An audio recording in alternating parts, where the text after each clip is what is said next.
اس کے بعد حضرت جبرائیل نے ایک سواری پیش کی. اس سواری کو براق کہا جاتا تھا، اور براق کے معنی بجلی کے آتے ہیں. اس سواری کے بارے میں لکھا ہے کہ وہ گھوڑے سے چھوٹی سواری تھی اور گدھے سے کچھ بڑی سواری تھی، اور اس کی رفتار کیا تھی؟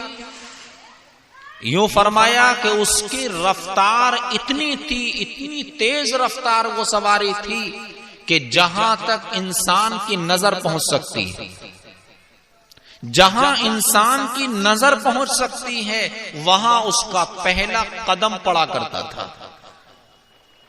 اور آپ دیکھیں ہمارے سامنے تو بہت ساری چیزیں حائل ہوتی ہیں، درخت ہیں، عمارتیں ہیں، بلڈنگیں ہیں، ہمیں نظر نہیں آتا دور تک کا.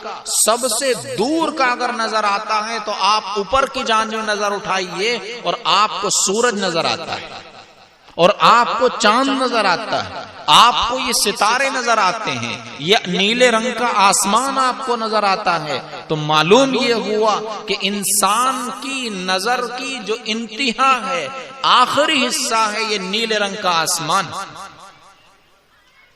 اس سے یہ پتا چلا کہ وہ سواری اتنی تیز رفتار تھی، اتنی تیز رفتار تھی کہ انسان جیسے ایک نظر دیکھتا ہے اور اس کی نظر آسمانوں پر پہنچ جاتی ہے، پر اس کا ایک قدم اتنی دور پڑا کرتا تھا. اللہ نے وہ سواری پیغمبر علیہ السلام کے لیے متعین فرمائی، اور پہلے اس خانہ کعبہ سے اس سواری پر بٹھایا گیا، اور خانہ کعبہ سے لے کر اللہ کا ایک گھر بیت المقدس ہے جو مسلمانوں کا قبلہ بھی رہا ہے، وہاں پہلے پہنچایا. اور بیت المقدس حرم مکی سے 1558 کلومیٹر ہے. 1558 کلومیٹر کا سفر، ظاہر بات ہے اتنی تیز رفتار سواری ہے تو اس کے لیے شاید ایک سیکنڈ بھی نہ لگا ہوگا، ایک سیکنڈ بھی نہیں لگا ہوگا اس کے لیے. کیوں؟ اس لیے کہ اس سواری کی رفتار، آج کی یہ جدید سائنس یہ کہتی ہے کہ یہ جو سواری محمد الرسول اللہ صلی اللہ علیہ وسلم کے لیے لائی گئی تھی، اس سواری کی جو رفتار تھی اور اسپیڈ تھی وہ موجودہ زمانے میں پائی جانے والی بجلی سے زیادہ تھی. اور جو بجلی کے ماہرین ہیں، الیکٹریکلز ہیں، وہ یہ کہتے ہیں کہ بجلی کی جو رفتار ہے وہ ایک سیکنڈ کے اندر 1,86,000 کلومیٹر کی، یعنی آپ 1,86,000 کلومیٹر دور کوئی بلب لگا دیں اور اتنی دور بیٹھ کر اس کا بٹن دبائیں تو 1 سیکنڈ کے اندر ادھر لائٹ پہنچ جائے گی، بٹن جل جائے گا. یہ بجلی کی رفتار ہے. اور پیغمبر علیہ الصلوۃ والسلام کی جو یہ سواری تھی جس کو براق کہا جاتا ہے، اس سواری کی رفتار اس بجلی سے کہیں زیادہ تھی. اب جب اس قدر تیز رفتار سواری آپ کے لیے لائی گئی تو 1558 کلومیٹر کا سفر کیا حیثیت رکھتا ہے؟ لمحوں میں پل جھپکنے کے برابر. اور اس پر کوئی حیرت نہیں ہونی چاہیے. اب جدید سائنس اس کو ثابت کر رہی ہے کہ ہاں اتنی تیز سواری کا پایا جانا ممکن ہے، اس لیے کہ سائنس نے اب ایسے راکٹ تیار کر دیے ہیں جو 5 منٹ کے اندر 1000 کلومیٹر دوری پر پہنچ جاتے ہیں.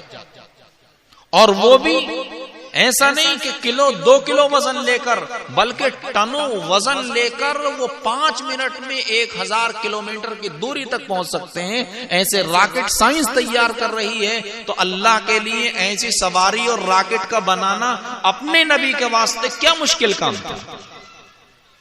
پیغمبر علیہ الصلوۃ والسلام پہنچ گئے بیت المقدس، اور بیت المقدس پہنچے تو وہاں اللہ تعالی نے، دیکھیے ایک مسئلہ ہے اور عقیدہ ہے کہ سارے کے سارے نبی اللہ نے جو کم و بیش 1,24,000 انبیاء اس کائنات میں بھیجے ہیں، سارے کے سارے انبیاء اپنی قبروں کے اندر حیات، اور اللہ تعالیٰ نے ان انبیاء کو جگہ جگہ پر آسمانوں میں بھی ان کی روح کو پہنچا رکھا ہے.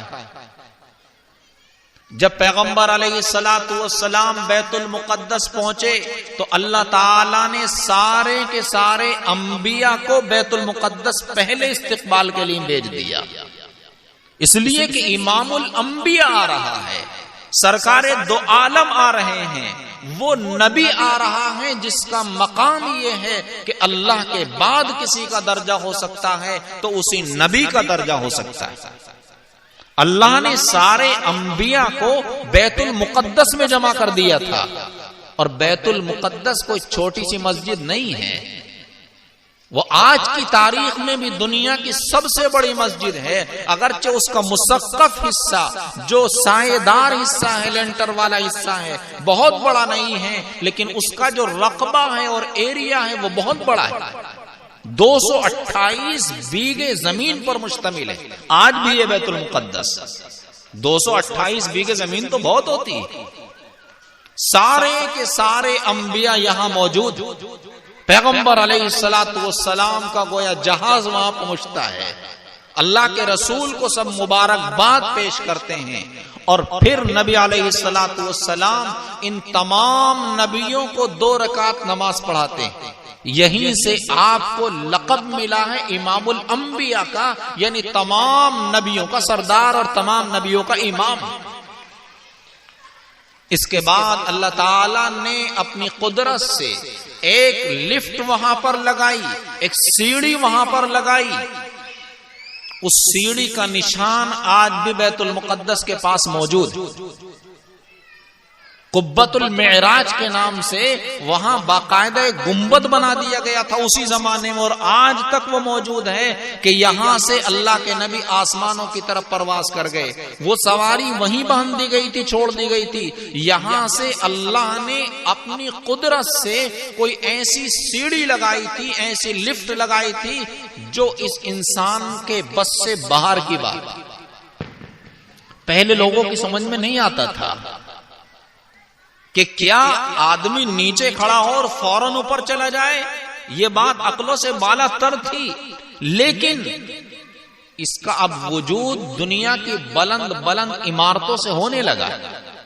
معلوم ہوتا ہے کہ 7 کلومیٹر اونچی عمارت ہے، 800 میٹر اونچی عمارت ہے. جیسے دبئی کے اندر ایک برج خلیفہ ہے، 828 میٹر اونچا ہے، 1.25 کلومیٹر سے بھی زیادہ ہے. اب 1.25 کلومیٹر لگا لیں، یہاں سے اڈے سے بھی آگے بیٹھے گا. 828 میٹر اونچائی ہے اس برج خلیفہ کی ٹاور کی، اور اس کے اندر جو لفٹیں لگی ہوئی ہیں، اس لفٹ کی رفتار یہ ہوتی ہے کہ آپ کھڑے ہوں اور بٹن دبائیں تو معلوم ہوا کہ 1 منٹ میں لاسٹ ٹاور پر پہنچ گئی. آدمی کھڑا پتہ بھی نہیں ہوتا، بلکہ تجربہ یہ ہوتا ہے کہ جب اس میں کھڑے ہوتے ہیں اور لفٹ تیزی کے ساتھ اوپر جاتی ہے تو دل بیٹھنے سا لگتا ہے. جو نیا آدمی ہو جاتا گھبرا جاتا اس کی اسپیڈ کی بنیاد پر. تو اللہ کی شان اور اللہ کی قدرت ہے. اللہ نے اپنی قدرت سے ایک ایسی لفٹ لگائی جس لفٹ کی رفتار کو بیان نہیں کیا جا سکتا. اللہ تعالیٰ نے یہاں آپ کے لیے ایک سیڑھی لگائی، ایک لفٹ لگائی، ایک الیکٹرانک مشین لگائی، اور آپ کو آسمانوں پر بلایا.